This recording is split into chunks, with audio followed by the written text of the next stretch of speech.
Assalamualaikum warahmatullahi wabarakatuh. Selamat pagi yang saya hormati Bapak dan Ibu Asesor. Perkenalkan, saya Muhammad Aziz Binadi MSTMN, dosen tetap di STIY Gici Depok. Di sini saya akan menyampaikan dokumen pernyataan diri dosen untuk kunjung kerja Tridharma Perguruan Tinggi PDB UKT-PT bidang pengajaran, metode dan sistem. Metode pembelajaran ada 3: delivery atau pemaparan materi.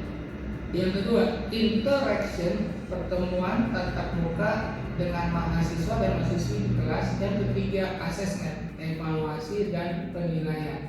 Sistem pembelajaran, paparan atau menyampaikan materi. Yang kedua, diskusi. Yang ketiga, tanya jawab. Mata kuliah dan sistem nilai. Mata kuliah yang akan saya sampaikan adalah manajemen rantai pasokan, kode mata kuliah MKK M102022, bobot 3 SKS untuk semester 3. Sistem penilaian absensi 10%, tugas 20%, UTS 30%, dan UAS 40%. Materi pembelajaran terdiri dari 16 sesi. Sesi pertama konsep rantai pasokan, yang sesi kedua dan ketiga strategi rantai pasokan. Sesi keempat merancang produk baru, sesi kelima merancang jaringan rantai pasokan, sesi keenam dan ke-8 ke-7 merancang permintaan dan penawaran. Sesi ke-8 UTS, sesi ke-9 dan 10 pengelolaan persediaan, sesi ke-11 pengelolaan pengadaan, sesi ke-12 pengelolaan transportasi dan distribusi, sesi ke-13 konsep distorsi informasi dan bullwhip effect, sesi ke-14 dan 15 pengelolaan kinerja rantai pasokan, dan sesi ke-16 UAS.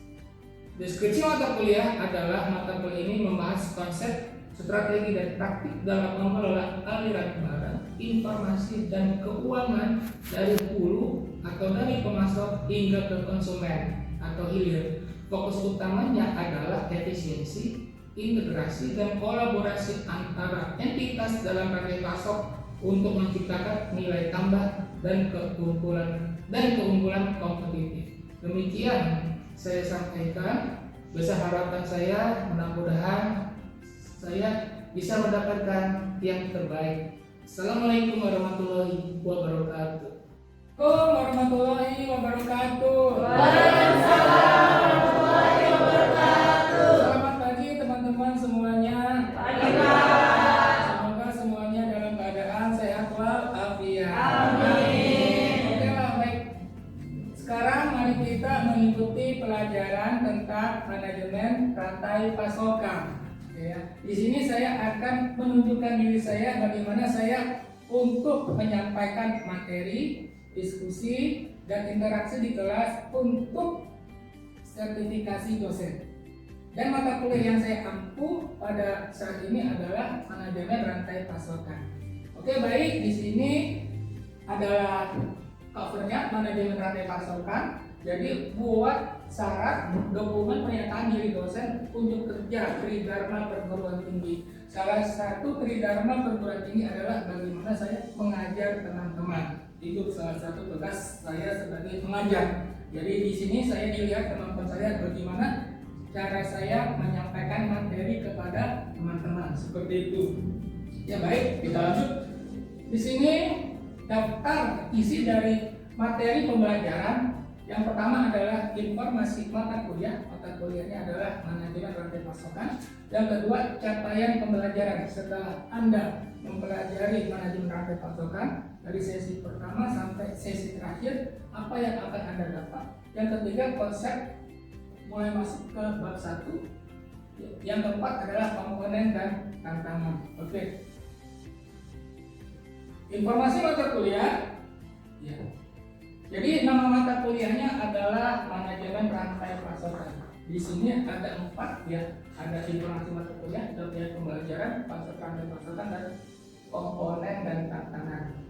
Jadi ini ada kode mata kuliah, SKS-nya ada 3. Sekarang kita di semester 3 Dosen saya sendiri Muhammad Aziz bin Hafid MST MM.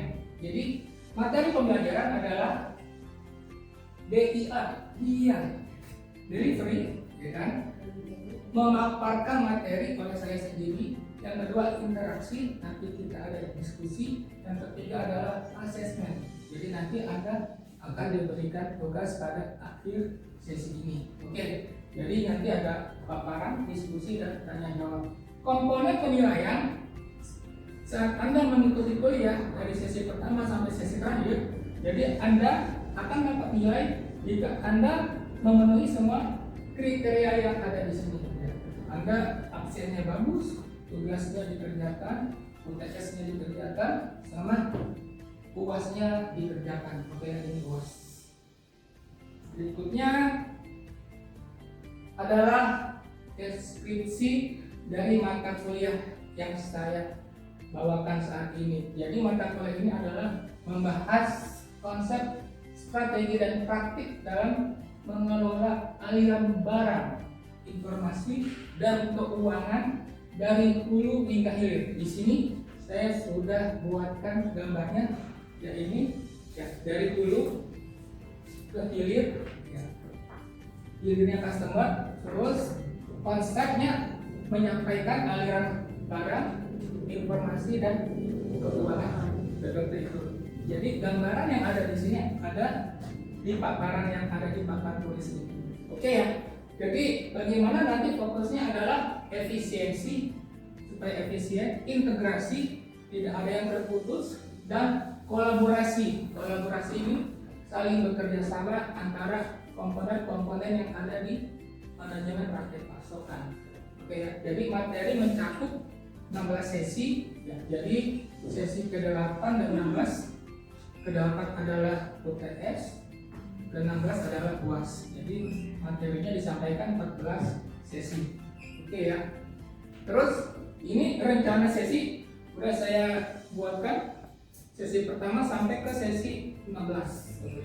Jadi saya kenapa mengajar diamanahkan mengajar manajemen rantai pasokan, karena saya pernah pengalaman kerja di pabrik sebagai engineer. Jadi saya bisa paham gimana sih aliran barang, ya, dari hulu sampai dengan hilir, dari supplier sampai dengan supplier sampai dengan customer, tanpa terputus. Ya, oke, itu dia. Jadi dulu saya pernah kerja di pabrik. Pabrik itu masuk ke bagian dari komponen manajemen rantai pasokan, manufacturer. Itu dia. Berikutnya adalah capaian pembelajaran. Jadi diharapkan teman-teman setelah nanti mempelajari mata kuliah manajemen rantai pasokan dari awal sampai akhir sesi pertama sampai ke 16, teman-teman dapat memahami konsep dasar dari ini semua, supply chain management atau manajemen rantai pasokan. Anda paham nih semua konsep yang ada di sini. Gambarnya hanya ini saja. Ya, oke ya. Tapi ini kalau didefinisikan bisa banyak nih yang didapat, yang dijelaskan. Oke, berikutnya adalah teknologi informasi dalam SCM. Ini dalam konsep manajemen rantai pasokan, di sini juga ada teknologi. Salah satunya adalah informasi, ya kan? Informasi itu bisa by email, by WA. Jadi supplier berkirim WA ke manufaktur, ini masuk ke informasi. Itu dia. Jadi ada teknologi informasi dalam supply chain management. Materi pembelajaran ya ini sudah ada pendahuluan sampai nanti teknologi informasi dalam rantai pasokan, ada sesi yang saat ini. Oke, kita lanjut. Ini konsep dasar. Ya. Konsep dasar adalah ada 3 aliran dalam supply chain. Jadi ada 3 aliran supply chain. Yang pertama di sini aliran produk atau material, yang kedua aliran informasi, yang ketiga aliran keuangan. Ini dia aliran material, aliran informasi, dan aliran keuangan. Oke ya. Jadi alirannya bisa dari kiri ke kanan ataupun sebaliknya dari kanan ke kiri. Nah, seperti itu. Oke ya, jadi supply chain surplus, keuntungan dari supply chain itu kita bisa melihat nilai customer dikurangi oleh ini ya, yang pojok kanan, supply chain cost. Jadi kalau customer senang terhadap barang yang dia beli, tentu dia akan bisa repeat order, beli lagi sehingga nanti bisa menimbulkan keuntungan atau profit dari supply chain cost. Ini kan ada cost semua ya. Ini dari supplier, kirim barang ke manufaktur ada cost-nya. Ini ada cost-nya. Jadi cost-nya terpenuhi oleh customer value. Jadi si customer membeli barang-barang tersebut dengan senang gitu ya. Artinya delivery-nya bagus, harganya terjangkau, dan kualitasnya juga bagus. Begitu ya.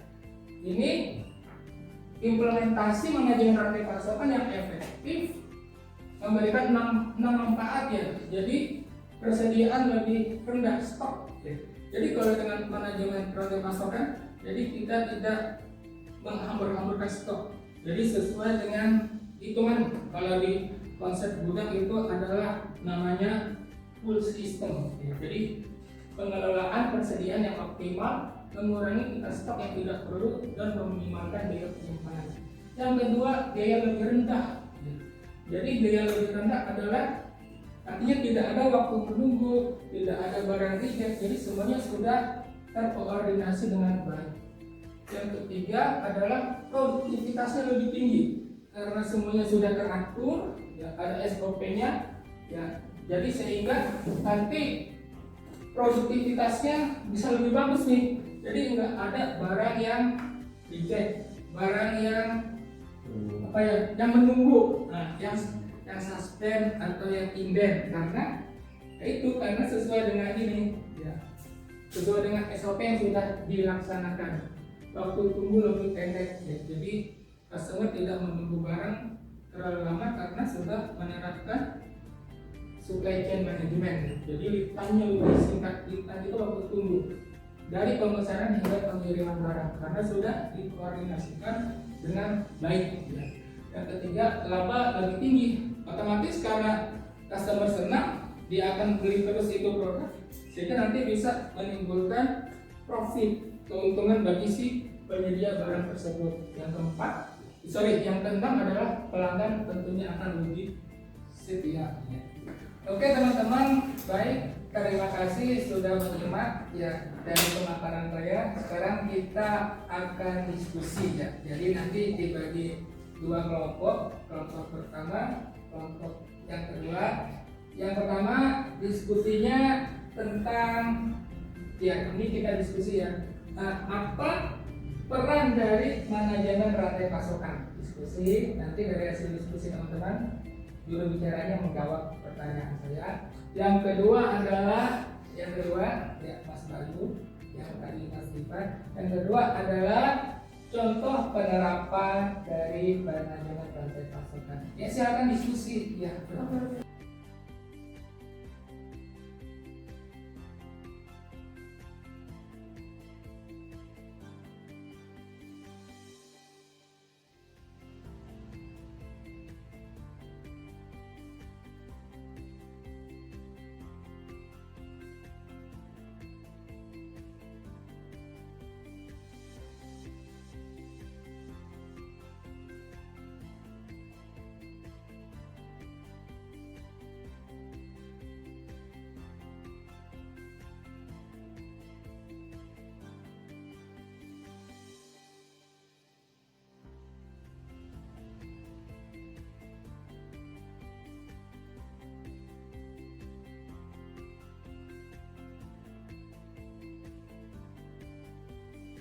Sudah cukup diskusinya teman-teman, sepertinya sangat cepat, jadi diskusinya cukup singkat dan padat. Ya, silakan dari yang pertama Mas Diva, apa jawaban dari diskusi? Baik, hasil diskusi kami dari kelompok 1 adalah peran manajemen ada di Pertama, untuk mengelola bahan bakunya sendiri. Kedua, optimalisasi proses produksi. Ketiga, mengelola persediaan. 4, mengatur distribusi produk. 5, meningkatkan kepuasan pelanggan. 6, mengurangi biaya operasional. Ketujuh, ada di membangun kerjasama dengan mitra itu. Oke, bagus ya. Gampang itu. Terima kasih ya. Ya, kasih info ya. Terima kasih. Berikutnya kelompok 2. Ya, boleh kasih info. Berikutnya kelompok 2, Mas Bayu silakan contoh penerapan dari manajemen rantai pasokan. Hasil diskusinya gimana? Ya, dari kelompok 2 kita mengambil sebuah perusahaan IKEA, yaitu perusahaan yang berbasis furnitur. Dalam IKEA ini menerapkan strategi SCM yang fokus pada efisiensi biaya dan ketersediaan produk. Di sini ada alat penerapannya, yaitu desain produk berbasis biaya atau desain logistik. IKEA ini mendesain furnitur agar dapat dikirim dalam bentuk kemasan datar yang disebut juga flat pack. Hal ini bertujuan untuk memaksimalkan ruang di dalam kontainer pengiriman sehingga biaya logistik per unit ini menjadi sangat rendah. Yang kedua, mereka bekerjasama dengan pemasok di berbagai negara yang memiliki keunggulan biaya. Ketiga, IKEA ini menggunakan gudang-gudang yang sangat besar yang ditempatkan secara strategis di dekat pasar utama, sehingga konsumen yang datang ke toko maupun secara online barangnya selalu tersedia. Yang keempat, dalam sistem informasinya, gudang IKEA terhubung langsung dengan sistem penjualan di toko saat pelanggan membeli barang. Jadi sistem ini secara otomatis memicu permintaan pengiriman ulang pemasok jika stok di gudang sudah mencapai level minimum tertentu. Oke, baik ya. Terima kasih jawabannya. Terima kasih ya. Baik, pada tadi hasil diskusinya bagus. Apa masih ada pertanyaan dari materi yang sudah saya paparkan? Silakan. Saya tunggu pertanyaannya. Ya, Mas Bayu silakan. Saya izin bertanya Pak, boleh dijelaskan apa sih kegunaan manajemen rantai pasokan itu? Oke, baik. Kegunaan dari manajemen rantai pasokan adalah yang pertama, di sini kita sudah lihat nih bagian dari manajemen rantai pasokan. Ya, ini adalah komponennya, ada supplier, ada manufaktur, ada distributor, ada retail atau toko, ada customer, end user ya. Jadi ini komponen-komponen ini saling berkolaborasi, saling bekerja sama sehingga nanti bisa mendelivery produk atau barang sampai ke tangan konsumen. Sehingga nanti dengan adanya konsep manajemen rantai pasok, jadi barang yang disampaikan ke tangan konsumen itu akan terdelivery dengan baik. Terus yang kedua adalah kualitasnya juga baik karena semua ini dijaga supaya tidak adanya SOP. Yang ketiga adalah harga akan terjangkau seperti itu. Ya, berikutnya kegunaannya di sini juga ada peran dari ini ya. Ini ada produk, ada informasi, ada keuangan arus. Ya. Jadi misalkan contoh yang saya sampaikan adalah pabrik konveksi. Kalau pabrik konveksi, ya pabrik konveksi itu adalah pakaian. Jadi kalau pakaian itu suppliernya adalah pabrik kain kancing, ya pabrik kain kancing, terus dikirim ke pabrik konveksi, manufaktur, ya. Jadi diolah dari bahan baku menjadi barang jadi, lalu didistribusikan ke agen besar. Dari agen besar lalu didistribusikan ke retail atau toko, nanti akan dibeli oleh customer. Jadi kegunaannya supaya barang yang dibuat dari hulu sampai hilir itu akan sampai ke tangan customer dengan metodenya adalah deliverynya tepat waktu, ya kan? Yang kedua costnya terjangkau. Yang ketiga adalah time, tidak ada waktu tunggu, time-nya tepat. Itu kira-kira yang bisa saya sampaikan. Terima kasih. Ya baik. Tadi saya sudah memaparkan materi yang disampaikan. Yang kedua tadi sudah ada diskusi. Yang ketiga juga ada tanya jawab dari rekan-rekan mahasiswa. Yang keempat tugas. Ya. Jadi saya akan berikan teman-temanku tugas individu, tugas perorangan. Catat ya. Jadi dikumpulkan minggu depan ya. Ya. Mau dicatat tugasnya adalah teman-teman mencari jurnal, ya, jurnal nasional atau internasional tentang materi supply chain management atau manajemen rantai pasokan. Jadi Anda kumpulkan beberapa jurnal, nanti Anda perlihatkan ke saya, itu akan menjadi tugas Anda perorangan. Ya, itu dia. Ada pertanyaan? Tugasnya ditunggu minggu depan ya. Oh iya, Ya, Pak. terima kasih. Ya, oke, paham? Ada yang kurang jelas tugasnya? Paham ya? Ya, Nanda, ada pertanyaan? Udah jelas? Ya, oke ya. Ya, baik kalau begitu terima kasih. Oke.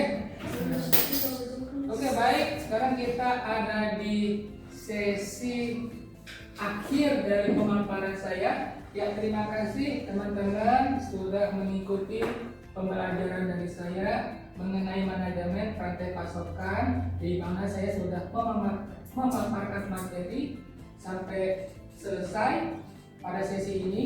Terus berikutnya Anda tadi sudah diskusi, yang saya berikan pertanyaan Anda diskusikan berhubungan dengan materi manajemen rantai pasokan. Yang ketiga tadi juga ada pertanyaan dari Mas Bayu, terima kasih, jawabannya cukup bagus. Ya, yang keempat saya sudah memberikan tugas. Jadi dengan adanya keempat poin tersebut, mudah-mudahan materi yang Anda simak, materi yang saya sampaikan itu mudah-mudahan bisa bermanfaat buat teman-teman sekalian. Terima kasih atas waktunya. Ya, assalamualaikum warahmatullahi wabarakatuh.